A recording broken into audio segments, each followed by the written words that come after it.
for people joining. We have an icebreaker question. And today, the one that I have in mind is, so let's say that you need to spend Thanksgiving in a hospital. Which of these classic hospital delights would you choose for your feast? So the first one, which is, there are actual pictures of hospital dinners, so it's not fake or deep mind or anything. So the first one is this one, a delicious hot dog in a hospital from Phoenix.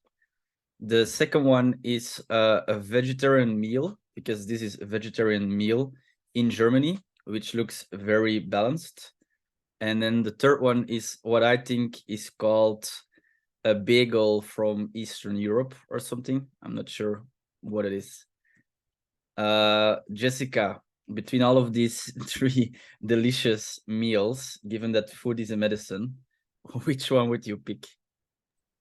I'm gonna go with those carrots. You said that one's from Germany, so I'm assuming what's on that plate is Spätzle. So I'm gonna go with the one from Germany. There's more vegetables there. Enjoy. Casey, you have any preferences? Oh, I would prefer not to spend my Thanksgiving in the hospital. I'm gonna go with what appears to be a piece of white bread or bagel and an onion, just because it's the most it's the most fascinating to me. So you do have some cheese, I think, here. So okay, whatever that is. So I was hoping for you that would be cream cheese. Yes, yeah, I also hope that is cream cheese. That's why I was calling it the Eastern Europe bagel, hoping it was also that. I would probably follow Jessica. I like carrots. I like fries, but I not sure if I would really enjoy the dinner, obviously. The reason why I picked this question, also some context on my end. So I'm currently, I got ACL, I think is the English word, ACL surgery last week. So if I have weird faces, it's because it's pain, not because you're saying weird stuff. And if I ask weird things, it's probably because I'm on pain medication, and that's the reason why. But I do had very good dinner in Belgian hospital, so I didn't had the stupid meals that I showed you just yet. So I think we can get started. People are still trickling in, but we can get going. So first of all, thank you, Jessica, for joining. Thank you, Dr. Casey, or I can say Casey because I asked, or Jessica asked before the call. So thank you, Casey, as well for joining. Thank you for the full more than 300 people that signed up. We are now at about 3,500 people in CareOps and still growing. The session will definitely be recorded and sent to everyone who signed up, and we will aim to do a Q&A at the end. So feel free to use the chat when you have questions, and also to feel free to use the Q&A. Normally, my partner in crime, Thomas, was about to join, but he's dealing with some family stuff. So I'm on my own. So if I'm a bit delayed in my replies or answering your questions, please forgive me. All right. So we won't go into introductions because your knowledge and expertise will definitely shine throughout the panel. And today we will double down on what happens after the design phase. So really focusing on, we designed our care pathway or our care flow, what we call it. How do we get to clinical adoption? And every question that I just ask is related to things happening after the design phase. So the first question that I had, and that's one for you, Casey, when we spoke earlier, you pointed out that starting with the why is crucial to get to clinical adoption of care flows. Can you maybe elaborate on that with a practical example that you have experienced in the past few years? Yeah, thank you for the question. So I think the one that comes to mind first and foremost is we have been working on an integrated cardiology program within our company. And we tried to roll out echocardiograms about a year and a half ago, and we didn't have the why down quite right. And there was not a lot of adoptions in the clinics where we had on-site echoes. And so we sort of went back and revamped and have really leaned into the why for our clinicians And I think the why needs to both be for patient care as well as for teams. So what problem are you trying to solve for the teams and for the patients? And since we have done that, we have had a significant amount of adoption with our on-site echo and our virtual integrated cardiology partners. And we just continue to reinforce with stories of success for our clinicians to better understand why we're doing something and why it's impactful and important. So I think definitely settling and centering in the why and how you can help teams and patients is the first step to anything that you're trying to roll out.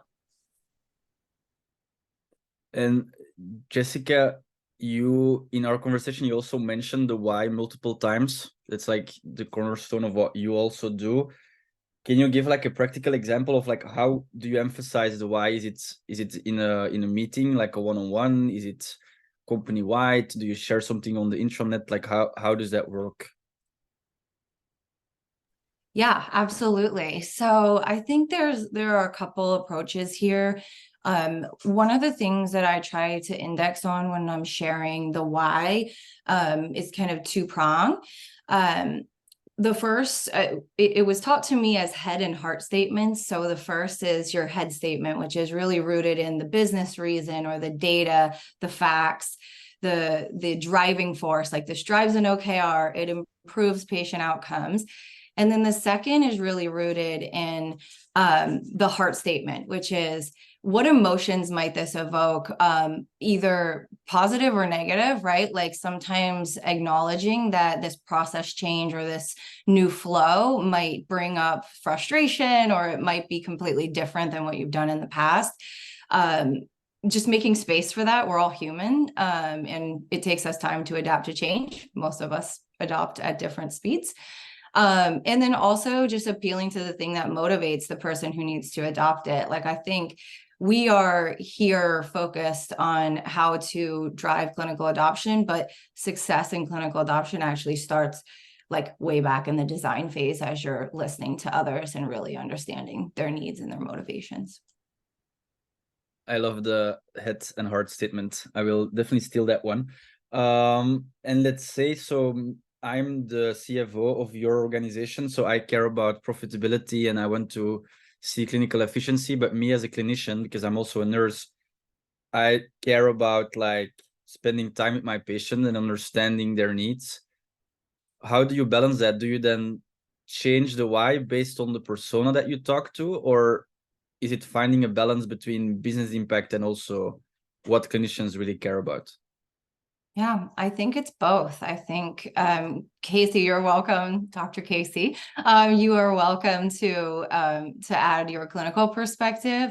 For folks who on the call who may not know me, I am not clinical. I am pure operations. And so I find it really helpful to just spend a lot of time with my clinical teams and my operators to understand what drives them, not only as individuals, maybe I'm learning that through their leaders or their subject matter experts, but also, what drives them as a group. Like my oncology nurses that are patient facing care about different things than my care partners who are mostly more of a community health worker profile. They are still here to serve our members, but they have different approaches, they have different goals and different roles, of course. So yeah, I would agree with that. I think it is less about changing the why. I think the why often stays the same, but I think it is figuring out how you connect that why to those people, like that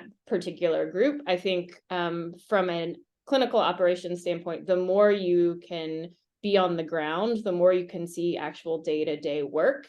It helps you inform how you're going to approach the why and how you're going to help support folks as you roll something out like this. And I think for clinicians, I think who I work with most of the time, it's actually very, I think it can be super impactful to tie both the patient outcomes and the business. We don't get taught a lot of business in medical school, and especially in a value-based care company, the clinical outcomes and the business pretty much align most of the time. And so if you can tie, hey, we're going to get better quality outcomes, we're going to screen for CHF and be able to prevent people from progressing to stage D heart failure, that's not only good for the patient, but it's good for our business. The more you can make those connections for people, I think the better your rollout becomes. Yep, I love that. That's definitely the way forward, in my opinion, as well. And so now that we have our clinicians understand the why behind the care flow, Jessica, are there any other checkboxes that we need to check to ensure that we are ready to go live with the care flow that we designed? Yeah, I think there's really 3 things I thought of here. So I think one is, before you start to roll something out to a group of individuals, like really pausing for a second and checking, is the process that you've designed actually aligned with the goal that you set out to achieve?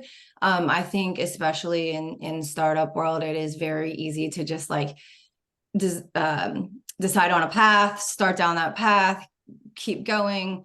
We feel like we're where we need to be. Let's roll it out and ask people to change their behaviors and adapt to new information. I think I personally start all initiatives with a project plan that very clearly and intentionally lays out my goals and my measures of success. And before I roll something out, I like to kind of do that little retrospective activity and make sure that, you know, if I'm designing a process that is supposed to improve efficiency, and I did a time study and that process took 15 minutes before this process, and I tested again and it takes 25 minutes, I'm probably not hitting my goal and probably should go back to the drawing board before I roll it out. I think the second thing is, especially for folks who are not clinically trained, who are helping to roll processes out to clinical individuals, really thinking about who are your clinical champions, who are your early adopters, who are the people who are willing to try things. Have you looped them in? Have you gotten buy-in from them? And how can you leverage them to help kind of influence the rest of your team and maybe some of those slower adopters? And then the third, which I have found to be really, really successful, before you do trainings, before you start socializing this within your org, is really aligning on what is the feedback cadence and the feedback mechanism that you are implementing along with this change, especially for big changes where you're asking a large group of individuals to change their behavior and adapt to something new. I find it really helpful to be able to clearly say to them, if you have feedback, here's how we want to receive it. Here's your mechanism. Here's the form. Here's the office hours. Here's whatever you need in order to give us that feedback.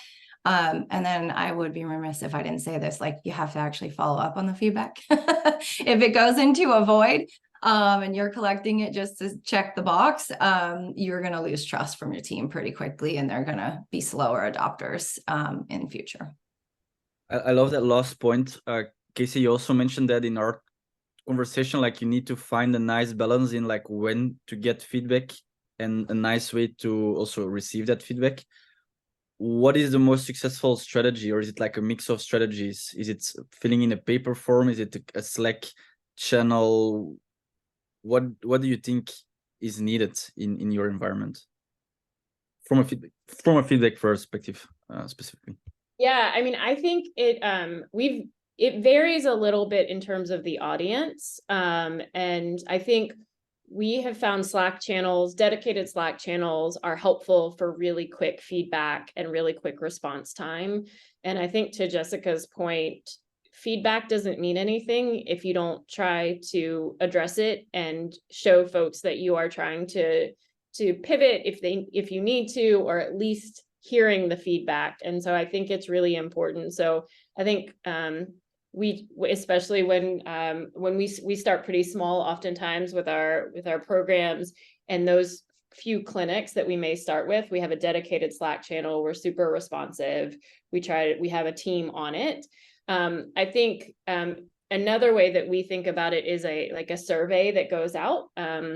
So when we implemented our sort of after hours call team, which was a change for us, we have a feedback survey that we send every week after a provider is on call, so that we can capture that and continue to work through it. So I think it's also really important to capture it somewhere and know that you addressed it and what you're doing to follow up on it, for tracking purposes.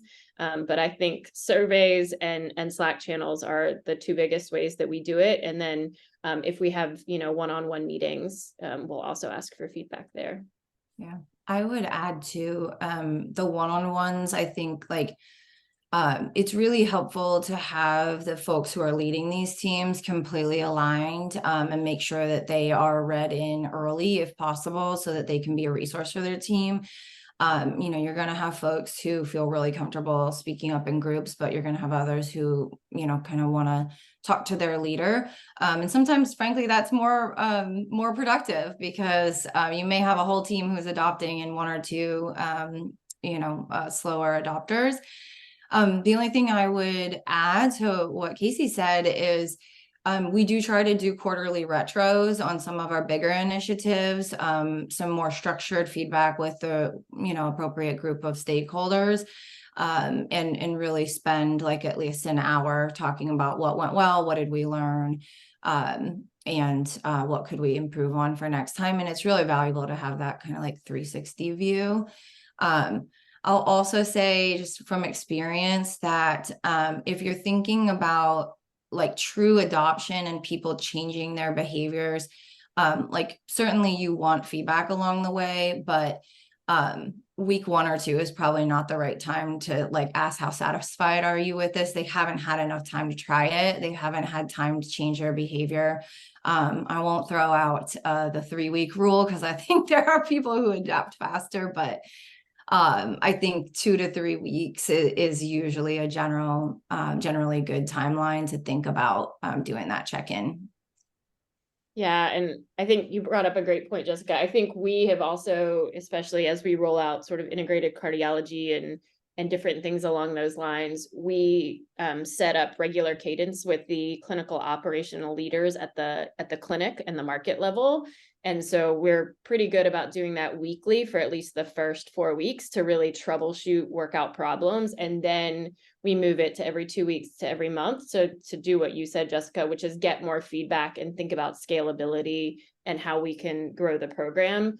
But we're more intensive in the first month or so, just so we're troubleshooting, problem solving, all of those things. So the team feels really supported as they roll it out. A lot of directions that we can go from here. One that I want to touch upon, Casey. So you mentioned earlier that you at One Medical try to start or tend to start fairly small when going live with the new care flow. Can you describe what fairly small means to you, and how do you assess which markets you're going to start with? Yeah. So I think it depends a little bit on what the program is. If I'm I'm centering on our cardiology program, because that's what I've had the most experience with in the past few months. And so specifically when we talk about on-site echoes, and we have an on-site integrated cardiologist. And so we started with 2 clinics. And we had clinical champions, we had operational champions, and we did sort of what I just talked about. We had regular cadence of meetings, and we followed up. And then we looked at our sort of measure of success, utilization, how much are we finding additional diagnoses, and for measures of success, and then decide to scale. And so then we scaled to another, 6 to 8 clinics, and we're going to different markets. I think how we choose our markets is we try to be pretty data driven. So we look, when it comes to echoes and cardiology, we look at referrals, number of referrals, E&M, we look at total spend on cardiology. We look at all of our patients and which clinics have the most patients who are at risk for heart failure. And we really try to hone in on those. And learn, and then recognize that we can continue to scale across the markets, and hopefully support everyone in the same way. But we try to be pretty data driven when we're choosing where we go first. And so in your case, it's pretty easy in a sense, because you can just pick clinics, like physical clinics, and go with it. But in Jessica's case, given that Thyme has a virtual first care model, how do you do that? Is it like feature flagging, like now you're gonna try it out, or you obviously can also virtually focus on specific markets, which is another option?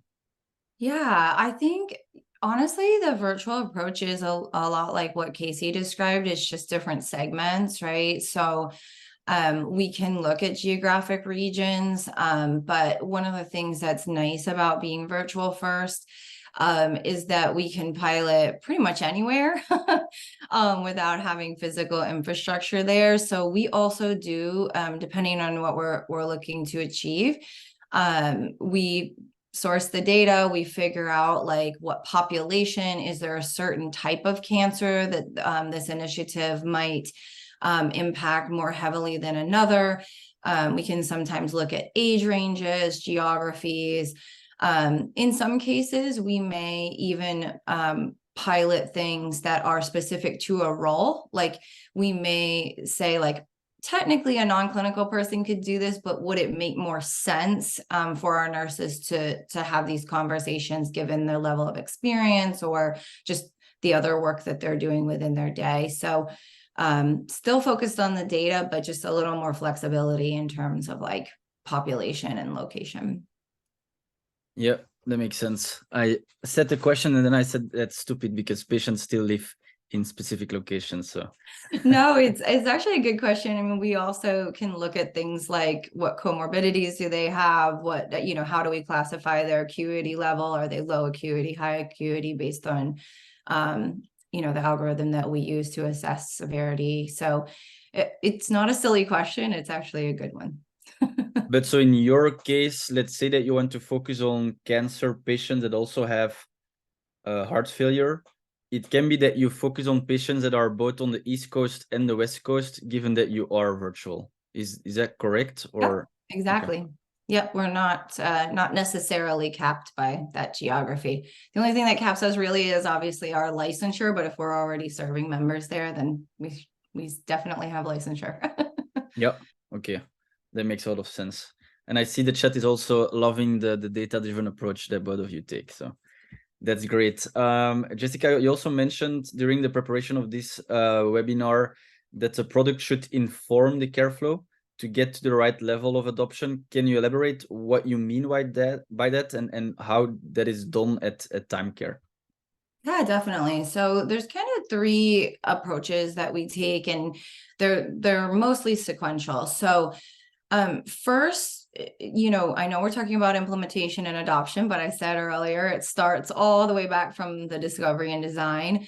So on an ongoing basis, our product and engineering team, they have access to our care team. So our nurses, our physicians, and our care partners, we have a structure set up where they can either do live shadowing or they can do asynchronous shadowing through a technology tool. I am forgetting the name of it right now, but we know that shadowing individuals can change their behavior. And so we like to take both approaches. What we're actually able to do with the tool is we're able to see how people are using our proprietary platform. So for example, like a nurse may use our time box system. That is what our platform is called. They may use the time box platform differently than a care partner or a physician. And so it's really cool to see that without influencing their behavior. We're able to monitor that and kind of watch their interactions while they're having a member interaction. In the design and discovery phase, I think, you know, just really understanding again what your goal is and figuring out what your discovery plan is really critical so that you're looking at the right information.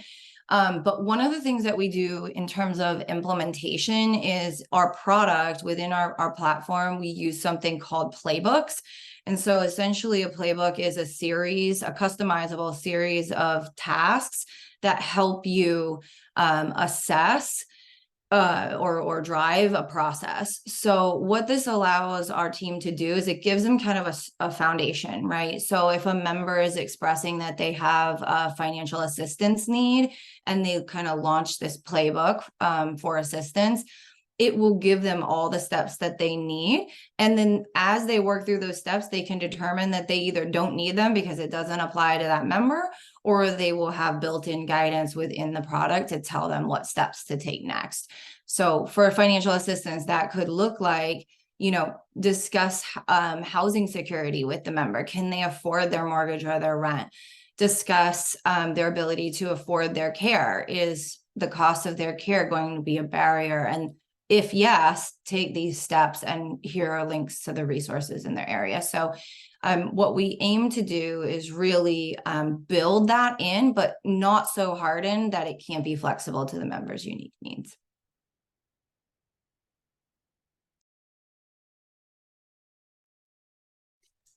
Oh, I think you're on mute. You're still on mute. I was on mute. But I bet it's a good question. So it was, I wanted to like recap. So it's more reducing the cognitive load of clinicians, so they don't need to remember the care flow that you've designed, and they just see it at point in care. Okay, now I have this patient, and now I have these things that I need to do. Something Yeah, like absolutely. That. And we do this for our clinicians. So we do it for our nurses, our physicians, as well as our non-clinical folks. So, you know, whether you're talking to someone about social determinants of health, transportation, finance, food security, or you're talking about symptoms, like we want you to have kind of a foundation.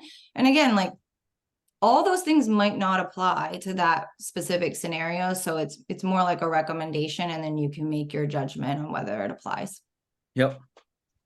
You as a clinician or a doctor, Casey, how are things done at One Medical in that sense of like product informing the care flow, and what's your 2 cents on that specific behavior? So I think it's really interesting. We obviously are at One Medical, and I was with IORA, and so our systems are going to come together at some point, right? So I think we are leaning a lot on technology, doing similar to what Jessica mentioned. So we are leaning on technology to, when a PCP goes to refer to cardiology, we want our preferred integrated cardiology partner to be the first choice on the drop down, right? So we want that to be the easiest thing they have to do. When we are, you know, putting heart failure suspects in front of our providers, we don't want to just say, hey, this patient may have heart failure based on what we see in the chart. We also want to say, hey, this patient may have heart failure. This is what GDMT looks like for goal-directed medical therapy. This is what a blood pressure should be. So we want to provide that sort of clinical lens. We're not just asking you to add a code, we're thinking about the patient as a whole person and how we can help evidence-based clinical care at point of care. So I think those types of things, I think similarly, you know, having really great workflows that are supported by technology for an abnormal mini-cog. So an abnormal cognitive screen, how do we automatically get those folks scheduled for a follow-up MOCA or, you know, further testing for their cognitive screening? So I think we're leaning a lot on product and tech to help us put the right things in front of the PCPs. So again, the cognitive burden is not there that they have to think through all the things. They just say, oh, right, this patient needs to see a cardiologist. That's the cardiologist they're going to go see. And so we make it as easy as possible with as few barriers as possible. That's awesome. That's also a love letter to product and engineers. We need you to deliver better care, so we love you. Casey, given that you're responsible for education, question to you. So let's say that we did all the above steps well, and we know the why, and the care flow is informed by the product. One thing that we also need to do is obviously train our clinicians because they've maybe already have a care pathway that they've followed for 10 years, and now they suddenly need to follow a different one. What are the 3 methods that you use at One Medical to educate clinicians on new care flow specifically? Yeah, I think this is a great question. And I think it a little bit goes to, I know there's a question in the chat about preventative and population health management. So again, I'll lean on heart failure. I think stage B heart failure is a hot topic these days, and it's super important that we diagnose and that we document. it's also sort of new to clinicians. And so I think we've come up with this beautiful care plan where we're going to figure out how to screen people for heart failure. But the first thing we had to do is truly educate all of our PCPs on not only the why, but the clinical evidence behind it and how it was impactful for patients. So I think that's the first thing we did. We really leaned in and we went to provider rounds in every market and presented about heart failure from a holistic approach, and why it's important to screen. And then I think we continue to follow up in our using Slack about successes, about screening successes and why it's important to the patient care. And then we develop some clinical on the ground champions that have adopted early, and we lean on them to really continue to help us push. And then we have to have a really great partnership with our clinical operations leaders in the market to really manage the performance and say, hey guys, like this is the success metric that we're looking for. These are the folks that are having trouble. Can you tell me, do I need to go educate more, or is it just an adoption issue? So it's really education and then reinforcement in multiple different ways. What is the saying? You have to say it 7 times, 7 different ways before anybody's going to get it anyway. And so I think we just continue that. And then we reinforce through education throughout the year across the markets. And does that mean that the education is, for example, 6 months prior to the actual implementation of the care flow, or how do you think about that? Yeah, so in this instance, we started education about a month before implementation. Our first implementation. So we started with the market where we were going to implement first, and we educated them. We took the learnings from that market, and then we spread the education across the company. And so it was sort of try to educate a few months before you're going to implement, and then continue to reinforce throughout the year. I think heart failure is a good example of things that you can continuously reinforce with your PCPs, and they want to know more. And so it was figuring out what avenues to use for that. But we try to socialize and then educate and then implement and repeat, rinse and repeat, and then come back and continue the education piece. Yeah, that makes sense. And then Jessica, you again as a remote first company, how do you look at education of new care flows to your clinical staff? Yeah, it's actually very similar, just Zoom. We try to adopt wherever possible a concept that I believe is still taught in nursing school, which is show one, teach one, do one. I always get it out of order. This may be in other professions, but my sister's a nurse, so I am most familiar with it being taught there. But we really try to cater to all learning styles. I think one of the things that's really hard in a virtual environment is that you're not hands-on. But what I will also say is, like, our nurses aren't hands-on with their patients, right? They need to learn, and we have an obligation to teach them how to come from bedside nursing into a virtual environment and still be able to assess symptoms, still be able to really understand the patient's needs and execute on the patient care. And so I think it's just really doing everything Casey said, but in a virtual setting, and really getting creative about how you do that. It's a lot more of asking questions versus like slapping a blood pressure cuff on someone's arm. By the way, David said it's see one, do one, teach one. So now we all know. I'm going to put a sticky note on my monitor because I always get it wrong. Thank you, David. Can you give like a too long didn't read on like what it exactly means, like see one, do one, teach one? It is also taught in medical school and residency. And so I think it is for us, I think an example we do is we teach our health coaches, which are non-clinical folks, how to do mini cogs or, cognitive screening. And so we let them watch our behavioral health specialist do one, and then we see one, and then we have them do one in front of our BHS, and then we have them teach someone else. And so I think the goal is you have to see it, you have to do it, but you really learn it when you have to teach it to someone else. And I think that's a really helpful way when we roll things out and we get champions to then continue to teach other folks. It shouldn't just come from me. It should come from folks on the ground who do the real work. And they can help us teach everybody else and keep it going. Yeah, I think there's kind of an influence factor there too when you're teaching other folks, right? So when you're a leader, whether you're an operations leader or a clinical leader, I think there is sometimes a dynamic where you're like, well, Casey's so experienced, she's been doing this forever, of course she knows how to do it. But when your team sees others around them learning it, it really just it quickens the adoption because they're seeing other people learn and they're like, oh yeah, I can do that too. Yeah, that makes a lot of sense. And so let's say that we now are live with our Careflow in 2 clinics or virtually in 2 markets, let's say.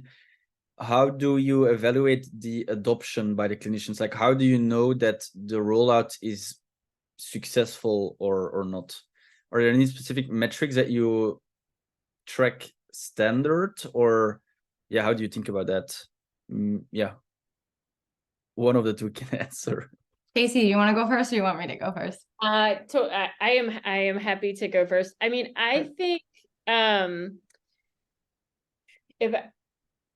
we do not have standard for all of our programs because I think all of our programs are a little bit different. So you have to sort of cater your success metrics to what your program is. I think, when we're thinking about our rollout of integrated cardiology, are really thinking about percentage of utilization. We are thinking about percentage of new diagnoses found from echoes. We are thinking about,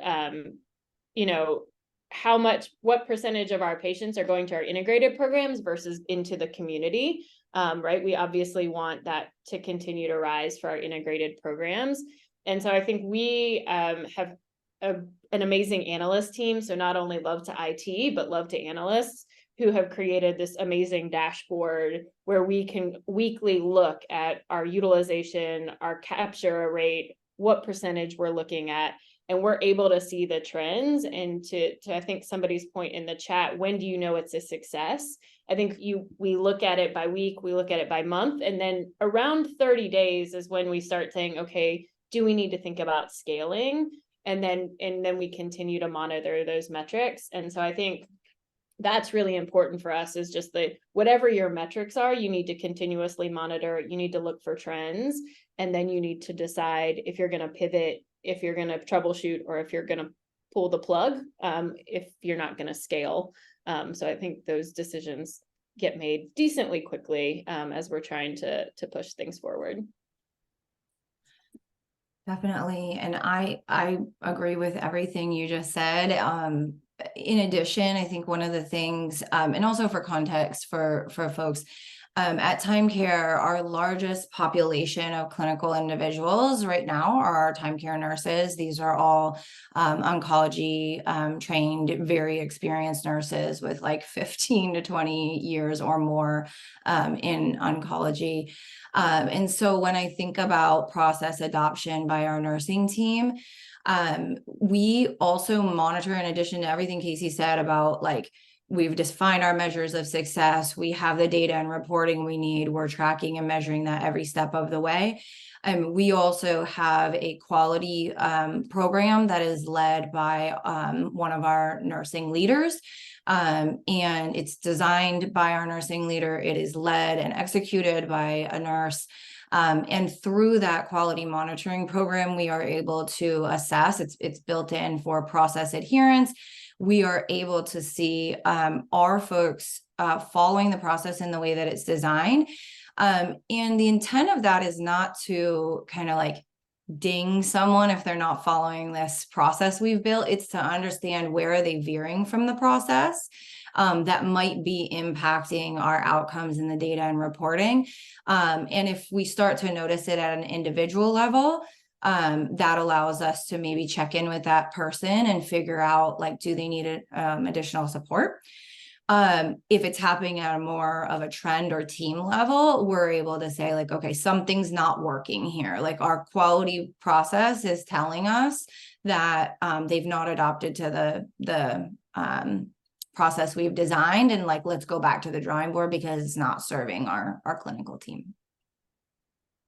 Yep, that makes a lot of sense. And so a question I have for you specifically, Jessica, so you have these playbooks, and so you can, in one way or another, track the amount of tasks that a clinician follows when you have that playbook.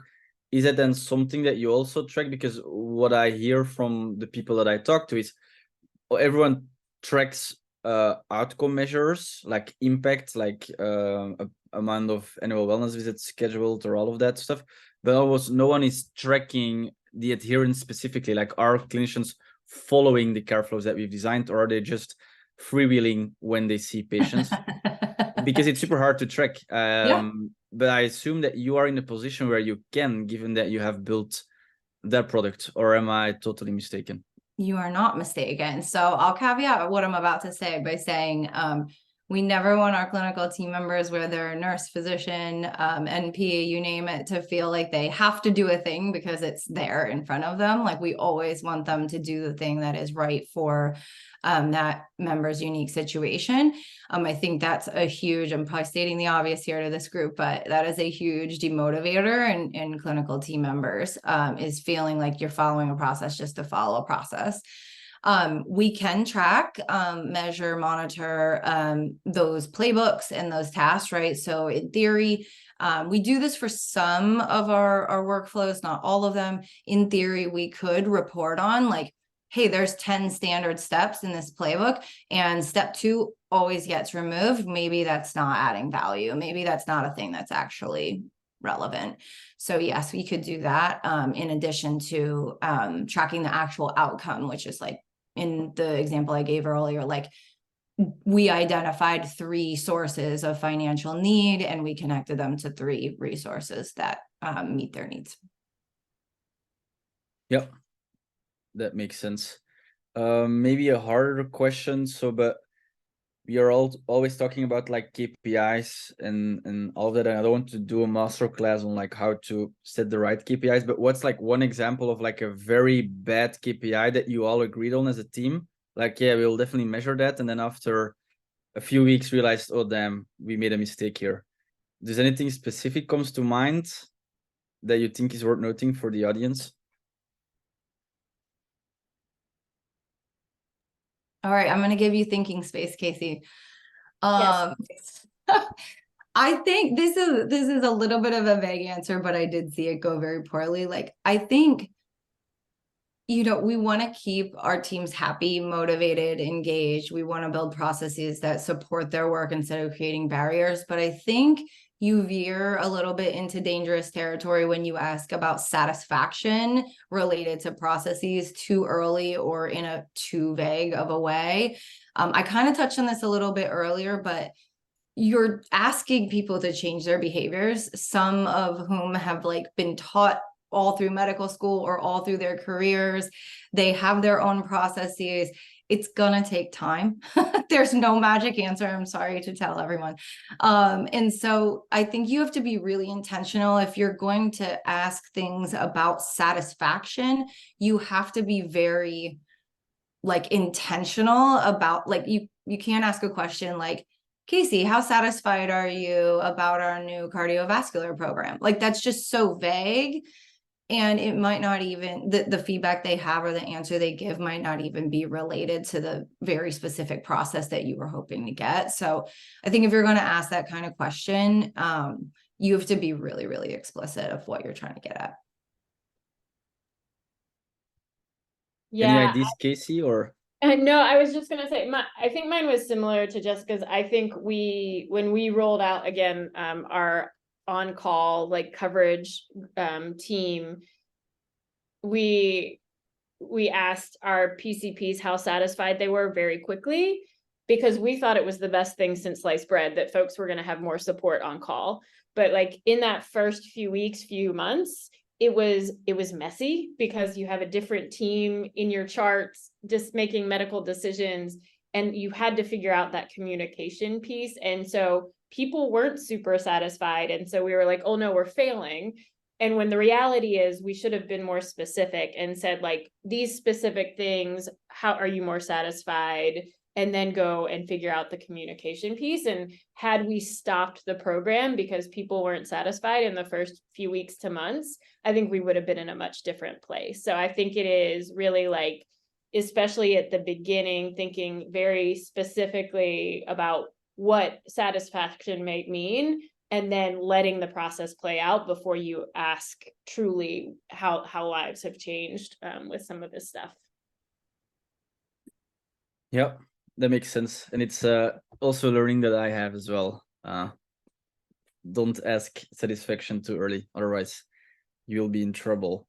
So let's say that I'm a 60 years old bald doctor, and it's not an entire lie, I'm definitely bald, and I've been providing care for, let's say, 30 years in the same way as forever. And then you come in and you say, hey, you're gonna do this heart failure care flow different from Monday, and I say, yes, I will do that. And then after a few weeks you notice that I'm just still doing the old way of working.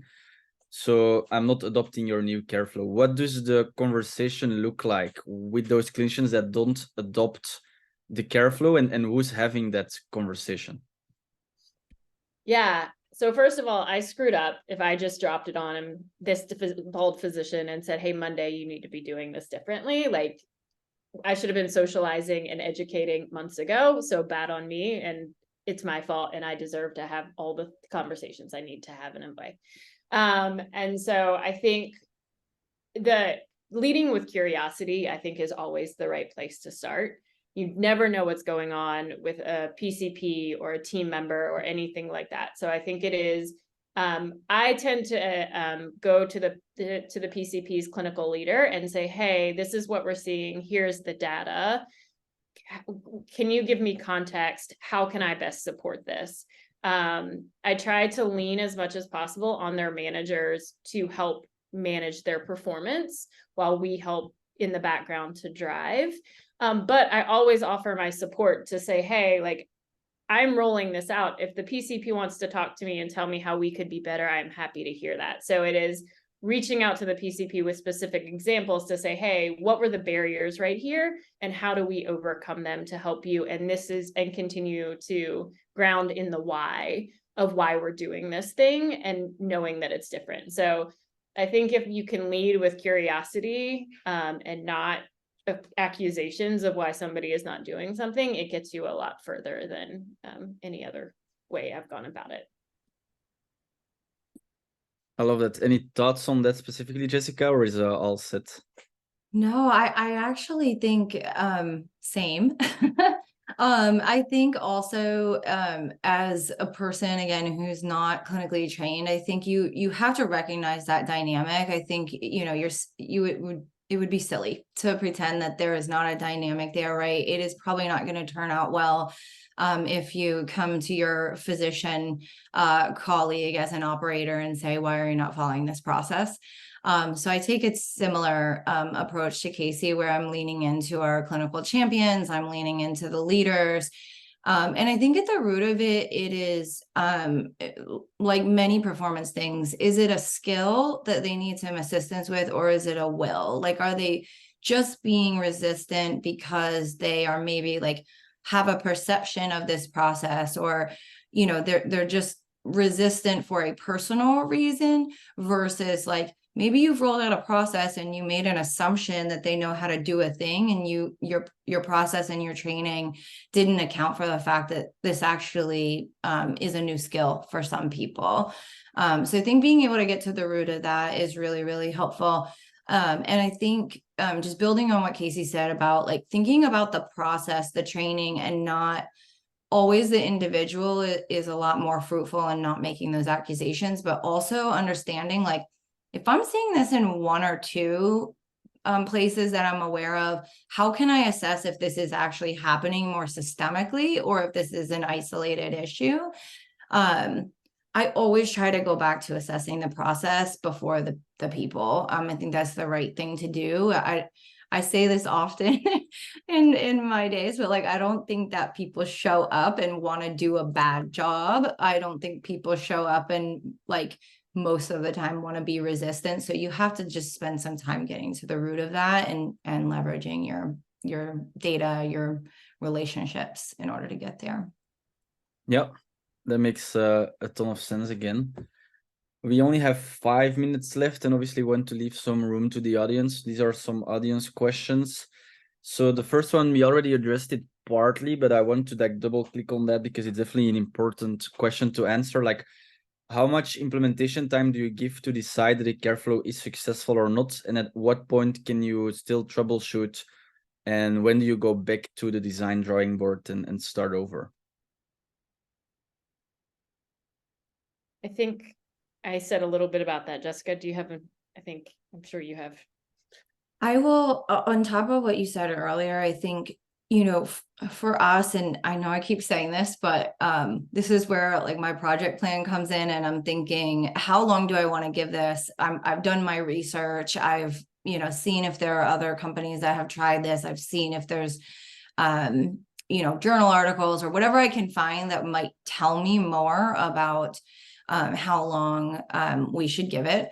I think this is a terrible answer maybe, but I think if you've hit the point of no return, it will probably be obvious.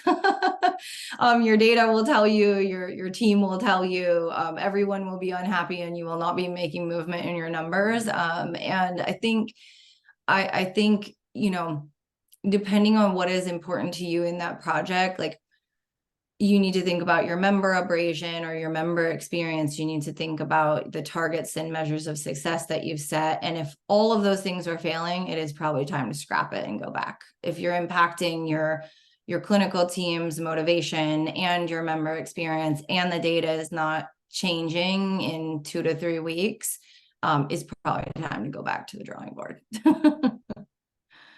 Yeah, I think it's also important to have a list of leading indicators, because I think often what we do, the true impact is not going to be seen for 6 to 12 months, whether that be on total medical expense, whether that be on referral patterns and things like that. So I think it's important to have, whatever your project is, a list of leading indicators. And if those leading indicators are leading in the wrong direction, it is probably time to circle back and either one, decide if those are the right things to be measuring, but two, if they are, what do you need to do to pivot to get so your lagging indicators don't tank before you know it. And so I will first ask this question to you, Jessica, because I know you have some strong opinions on that. But so as we all noticed, and Jennifer also mentioned it in the Q&A, so we have clinicians who are open to the startup world and are happy to pivot and make changes. And we have other clinicians that are or will never thrive in a startup, which is totally fine. But how do you go about like ensuring you're hiring the right set of clinicians from a startup culture perspective? Yeah, I do have a lot of feelings about this. So first and foremost, when I think back about the past 10 years or so that I've spent in startup land, I have heard a lot of various sentiments about people not being able to keep up with change or being resistant to change. And I think one of the things that we, especially as operators or hiring managers or strategic folks in the organization, have to realize is you're hiring that person for their real world experience, right? They have worked in an oncology practice. They have worked in a hospital. They have done dementia care. They've worked, whatever your role you're hiring that individual for their expertise because you feel they are valuable to your organization. And you need that real world experience. Not that startups aren't real world, but we are, you know, most of us trying to do things differently. And as a person who's worked with clinical partners and teams for a really long time, I feel very passionately that it is not fair to pluck someone from a traditional setting, plop them into startup world, and not give them the tools and the training and the support that they need to be successful. If you think about traditional healthcare, one of the reasons that we're all in startups is because it moves slowly. It is bureaucratic. If you talk to physicians, nurses, they will often tell you, I don't feel like my voice is heard. I don't feel empowered to make change. And I have to do these things every day that don't make sense and don't enable me to treat my patients in the way that I believe is the right thing to do. And so when you are taking someone from that environment, that slow, red tape, bureaucratic environment, into an organization like startup, you have to invest time in training. You have to talk about growth mindset. You have to build trust. You have to ensure that you've built mechanisms to help them feel heard. You have to, I said it at the beginning, follow up on the feedback, understand why. Casey said this, it's actually one thing that is like kind of a pillar of my leadership: curiosity, making sure you're asking questions. How do we make this better? People, all these people, whether they're clinical or not, are humans. There's emotion that comes with change, and they could be adopting or adapting to major life changes outside of work, and you're now asking them to change something that they've done for 20 years. So I think as organizations, and especially as operators, we have actually a duty to our clinical teams and the rest of our teams to really build that infrastructure and help them. Also, don't ask the interview question like, can you keep up with the pace of change, or are you okay with fast pace? Fast pace is only equivalent to the fastest pace you've ever seen of change. So it's not a good interview question. Everyone will say yes. I think just quickly, I was just going to say, quickly adding on to that, I think it is our job as leaders to assess that we are not changing for change's sake. Like, it is our job as clinical and operational leaders to pull up and say what changes need to be implemented right now, because I don't care. I've been in startup for 7 years. Change fatigue is real. And you have to pull up and say, okay, our teams have done this 77 different times in the last 3 weeks. We need to sit back and figure out how to assess what's really a priority. And so I think that will get you a long way with your teams to be able to say, hey, we said we're going to pause right now and we're going to keep going when we can. So I think it's prioritizing on our end too is super important. Totally agree. I want to stand up and clap for that answer, but I can't because I got surgery. But if I would be able to do it, I would definitely do that. Time's up, unfortunately. Let me share few things quickly before we wrap up, because we have a next panel coming up. So this is the food. So before the next panel, a meme that you can share internally. So to survive in the wild, you need to have a reliable source of water. Then this person, as a clinical ops person, remember that care flow that took weeks or months to map out in Lucidchart. How many clinicians are actually using it live? And then if you ask that question, you can probably drink water for the rest of your life. And then the problem that we wanted to solve with today's panel is solving this problem. So I was chatting with someone in population health that is managing a lot of patients, and she designed 10 care pathways in Lucidchart. And I asked, what happens after you design these? And she said, I just send them via fax and pray to God that they adopt it. And what I really hope, and what I think that we succeeded in today, is that we, with the guidance of Jessica and Casey, that we gave you some toolboxes to get to adoption quicker, and obviously taking the timelines in mind, that things are not moving as a fast train in healthcare, but that's normal. And for the next panel, we will go even further in the rabbit hole with, again, 2 female leaders on how you go from a V1 to a V2 and beyond. So it's really nurturing continuous improvement in care flow design, and how to get the feedback, incorporate the feedback, and then adopt and make the changes. So that's for December 12th. So that's 2-ish weeks. And for us, I want to thank you both, Jessica and Casey, for joining. I want to thank the audience for all the good questions. And I'm looking forward to the next session.